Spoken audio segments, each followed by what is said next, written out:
जैसा कर्म करोगे वैसा ही फल प्राप्त होगा। ये कहावत हम सब ने बहुत बार अपने जीवन में सुनी होगी, लेकिन क्या सच में आप दिल से मानते हैं कि अच्छे कर्मों का फल अच्छा ही होता है? अंदर से कोई स्पष्ट उत्तर नहीं आ रहा होगा, क्योंकि हम अपने आसपास ऐसे बहुत से लोगों को देखते हैं जो जीवन भर अच्छे कर्म करते रहते हैं, लेकिन इसके बावजूद उन्हें अच्छे फल प्राप्त नहीं हो पाते। एक नौजवान कड़ी मेहनत करता है किसी परीक्षा में पास होने के लिए, लेकिन उस परीक्षा के परिणाम में उसे निराशा ही हाथ लगती है।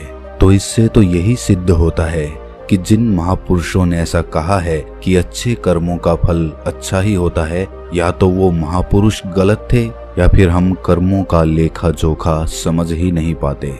पर चिंता मत करिए, क्योंकि आज की कहानी सुनने के बाद कर्मों के बारे में आपकी सोच, आपकी दृष्टि एकदम स्पष्ट हो जाएगी।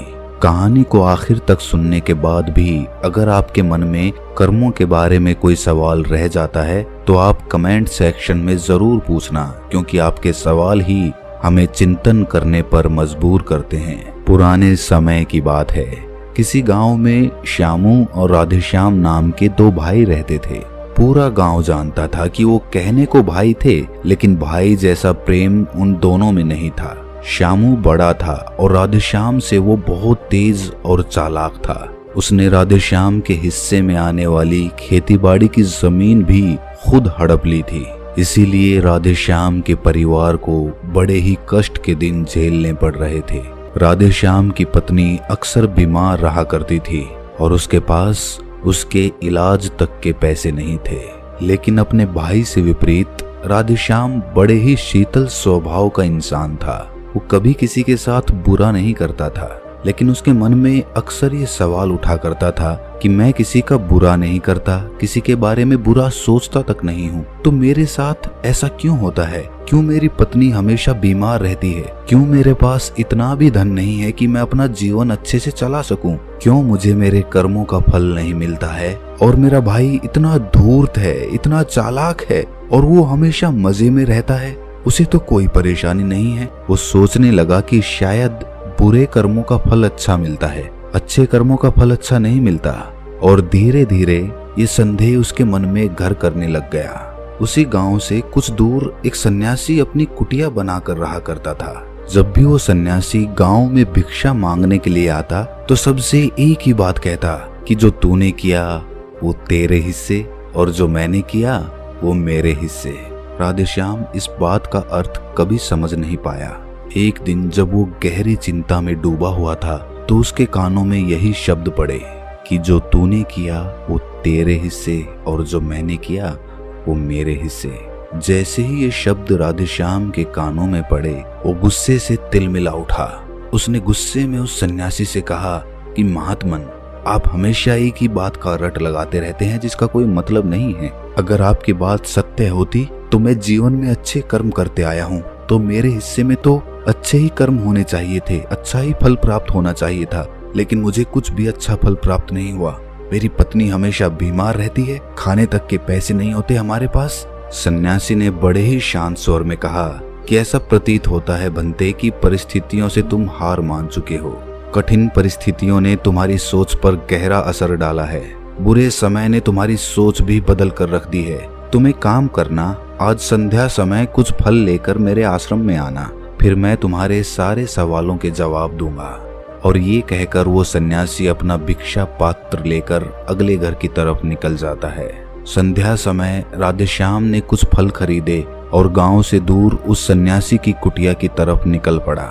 जैसे जैसे वो रास्ते पर आगे बढ़ रहा था, उसे अथाह शांति का अनुभव हो रहा था, क्योंकि रास्ता गांव से दूर था, इसीलिए उसमें कोई हलचल नहीं थी। बस रास्ते में जगह जगह कुछ लंगूर और बंदर दिखाई दे रहे थे। राधेश्याम के मन में आया कि वो कुछ फल उन बंदरों और उन लंगूरों को खिला दे, लेकिन फिर उसने सोचा कि अगर मैं फल लेकर सन्यासी के पास नहीं गया तो मेरे सवालों के जवाब मुझे नहीं मिलेंगे।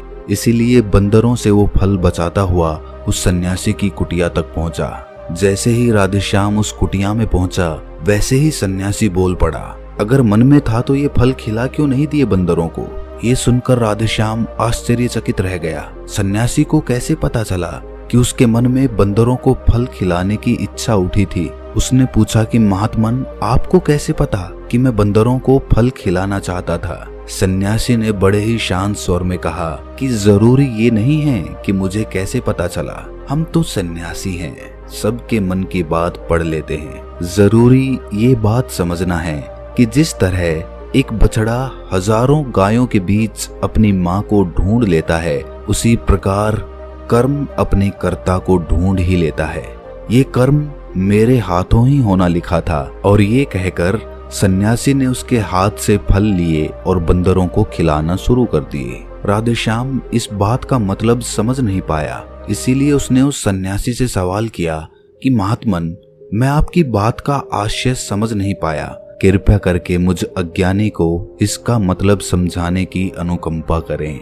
सन्यासी ने बड़े शांत स्वर में कहना शुरू किया कि बनते, मनुष्य को हमेशा यही लगता है कि वही करने वाला है, वही करता है और वही कर्म करेगा। लेकिन समझने की बात ये होती है कि कर्म आपका खुद चुनाव करता है, आप कर्म का चुनाव नहीं करते। अगर आप किसी कर्म को करने के योग्य हैं तो हजारों लोगों के बीच में से कर्म आपको अपने आप ढूंढ कर निकाल लेगा। इसीलिए योग्य बनने पर ध्यान दो, कर्म करने पर ध्यान मत दो। अगर तुम सिर्फ कर्म करने पर ध्यान दोगे तो कभी योग्य नहीं बन पाओगे। योग्य बनने के लिए जिन कर्मों की आवश्यकता होती है, पहले उन छोटे छोटे कर्मों को करना शुरू करो, और जब तुम योग्य बन जाओगे तो बड़ा कर्म या कहें कि मुख्य कर्म या फिर जिस कर्म के लिए तुम बने हुए हो, वो कर्म तुम्हारे पास खुद चल कर आएगा। उदाहरण के लिए तुम इन बंदरों को देखो।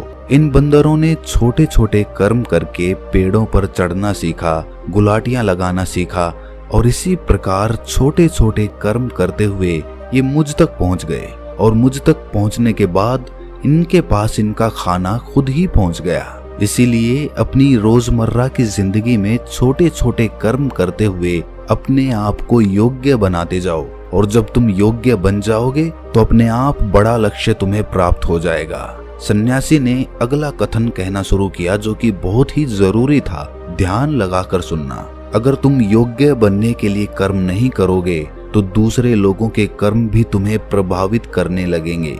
उदाहरण के लिए तुम्हारी पत्नी कई दिनों से बीमार है। तुम अक्सर यही सोचते हो कि मुझे किन कर्मों की सजा मिल रही है, लेकिन समझने की बात ये होती है कि तुम्हारी पत्नी बीमार अपने कर्मों की वजह से है, तुम्हारे कर्मों की वजह से नहीं है। तुम्हारे कर्म तो अच्छे हैं, लेकिन क्या पता तुम्हारी पत्नी के कर्म अतीत में अच्छे ना रहे हों, जिसकी वजह से वो बीमार हो गई हो, और तुम्हारी पत्नी के कर्मों की वजह से तुम्हें भी दुख झेलना पड़ रहा है। और इसी प्रकार बहुत से मनुष्य अपने बच्चों की वजह से, अपने परिवार की वजह से, इन सब की वजह से खुद दुख झेल रहे होते हैं। लेकिन जरा सोचो, अगर तुम योग्य होते तो तुम अपनी पत्नी का खुद इलाज करवा पाते, उसकी बीमारी दूर करवा पाते। और क्या पता अगर तुम योग्य होते तो तुम्हारा किसी दूसरी स्त्री के साथ विवाह हुआ होता जो स्वस्थ होती।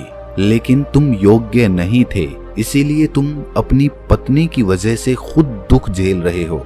अगर तुम योग्य बन जाओगे तो दूसरे लोगों के कर्म तुम्हें प्रभावित नहीं कर पाएंगे। सन्यासी ने राधेश्याम को चेतावनी देते हुए कहा कि याद रखना राधेश्याम, आपको वो नहीं मिलता जो आप चाहते हो, बल्कि वो मिलता है जिसके आप योग्य हो। इसीलिए अपनी योग्यता को बढ़ाने पर काम करो, उसके लिए कर्म करो। कर्म का फल पाने के लिए कभी कर्म मत करो। राधेश्याम ने सन्यासी से हाथ जोड़कर एक सवाल पूछा कि महात्मन, मुझे ये बताने की अनुकंपा करें कि मैं अपनी योग्यता किस प्रकार बढ़ा सकता हूँ ताकि मेरा मुख्य कर्म मुझको खुद ढूंढ सके। सन्यासी ने बड़े ही शांत स्वर में कहना शुरू किया कि भंते, इसके लिए बड़े ही सरल सरल उपाय होते हैं। सबसे पहला उपाय है कर्म करके भूलते जाओ।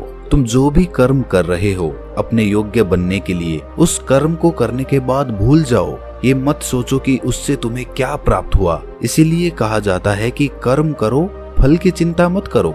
अगर तुम फल की चिंता करोगे तो वास्तविकता में तुम कर्म कर ही नहीं रहे होगे। अक्सर मनुष्य की पीड़ा का ये एक बहुत बड़ा कारण होता है। वो सोचता है कि मैं कर्म तो अच्छे कर रहा हूँ लेकिन मुझे फल प्राप्त नहीं हो रहे, और यही पीड़ा उसके मन को ठेस पहुंचाती रहती है, उसको अपने लक्ष्य से भटकाती रहती है। किसी कर्म को करने के बाद अपना आकलन जरूर करें लेकिन फल की चिंता ना करें। राधेश्याम ने सन्यासी से सवाल किया कि महात्मन, हम अपना आकलन कैसे कर सकते हैं? सन्यासी ने उत्तर दिया कि भंते, जब भी तुम कोई काम पूरा करते हो तो काम पूरा करने के बाद खुद से ये सवाल पूछो कि क्या इस काम को करते समय तुम्हारा ध्यान इसी काम पर टिका हुआ था या तुम्हारा ध्यान कहीं और भटक रहा था। इस तरह तुम खुद का आकलन कर पाओगे कि तुम कितने ध्यान के साथ उस काम को कर रहे थे, और जितने ध्यान से तुम किसी कर्म को करोगे उतनी ही तुम्हारी योग्यता बढ़ती जाएगी। और अगर तुम